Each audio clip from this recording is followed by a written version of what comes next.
तमाम क्रांतिकारी, तमाम संगठनों से जुड़े हुए और देश के तमाम कोने कोने से आए हुए साथियों का अभिनंदन करता हूँ। एक बात मैं बड़े अदब से कहना चाहता हूँ कि यहाँ के लोग या हमारे जैसे लोग प्रोफेसर हैं और बाकी के लोग स्टूडेंट हैं, ऐसा नहीं है। ऐसा नहीं है कि हम प्रोफेसर हैं और बाकी के लोग स्टूडेंट हैं तो हम उससे ज्यादा लंबे से इतिहास के पन्नों में जाएं। जो लोग हैं मैं उसकी आलोचना समालोचना में नहीं जा रहा हूं, मैं सिर्फ अपने समय का उपयोग करना चाहता हूं। मैं मन से भी कहना चाहता हूं, हिंदी से परिचय हुआ, मैं आया और मैं पहली बार इसी अम्बेडकर भवन में आया था। तो महाराष्ट्र के लोग जो है उनको मालूम होना चाहिए 1983 में मराठवाड़ा विश्वविद्यालय का नामांकन आंदोलन चल रहा था और उसके खिलाफ एक प्रदर्शन होना था। प्रदर्शन तोड़फोड़ कर दिया गया, लेकिन मुझे इसी अम्बेडकर भवन से गिरफ्तार करके पहाड़ तक पुलिस ले गई और धारा 188 आईपीसी में जेल भेज दिया। 27 दिन बाद अंडरग्राउंड होने का 27 दिन की सजा काटने के बाद हमको छोड़ा गया था।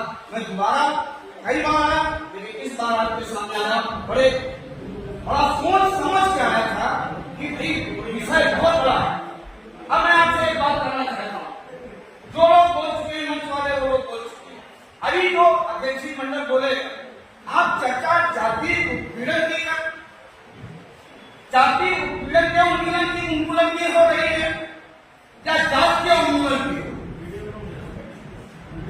दो अलग अलग चीजें। जाति उन्मूलन, जाति भेदभाव के उन्मूलन और जात के उन्मूलन, दोनों में बहुत बड़ा अंतर है। और जात के उन्मूलन की जब बात करेंगे तो देखना पड़ेगा कि जात का उन्मूलन क्यों होना चाहिए। तब उसमें एक फैसला आता है कि जात के आधार पर लोगों के साथ भेदभाव किया गया, इसलिए जाति उन्मूलन होना चाहिए। एक और तमाम फैसला आ जाते हैं, तमाम बार हो जाता है कि जात से कौन नहीं पीड़ित है। आप कहोगे कि जातियों को कि नहीं, आप कह सकते हो तमाम ऐसे लोग हैं जिनकी लड़कियां शादी योग्य हैं, लेकिन जात के कारण उनकी जात का अच्छा लड़का नहीं मिल पा रहा है तो बेमेल शादियां हो रही हैं। निश्चित रूप से वो भी जात से पीड़ित हैं और जात के आधार पर वो लोग भी पीड़ित हैं जो भगवान का भजन करते हैं, जो कथा कह रहे हैं। तो कहा जा रहा है कि व्यासपीठ पर सिर्फ ब्राह्मण ही बात करता है और तुम कैसे कथा कहने आ गए? और यद्यपि वो भगवान के वंशज हैं, यदुवंशी हैं, ये पूरे देश के लोगों ने देखा। अब जात तो नहीं रही है, जाति को जिंदा कौन रखे हैं? जाति को दो लोग जिंदा रखे हैं। एक वो लोग जो बिना किसी योग्यता और बिना किसी परिश्रम के जात के आधार पर सम्मान पा रहे हैं, वो लोग जाति को जिंदा रखना चाहते हैं।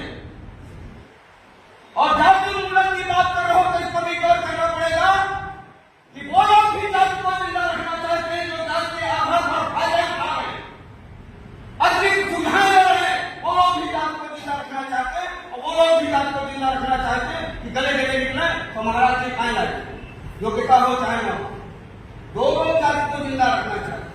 और आखिरी बात, आप संचालक महोदय रुकना नहीं पड़ेगा।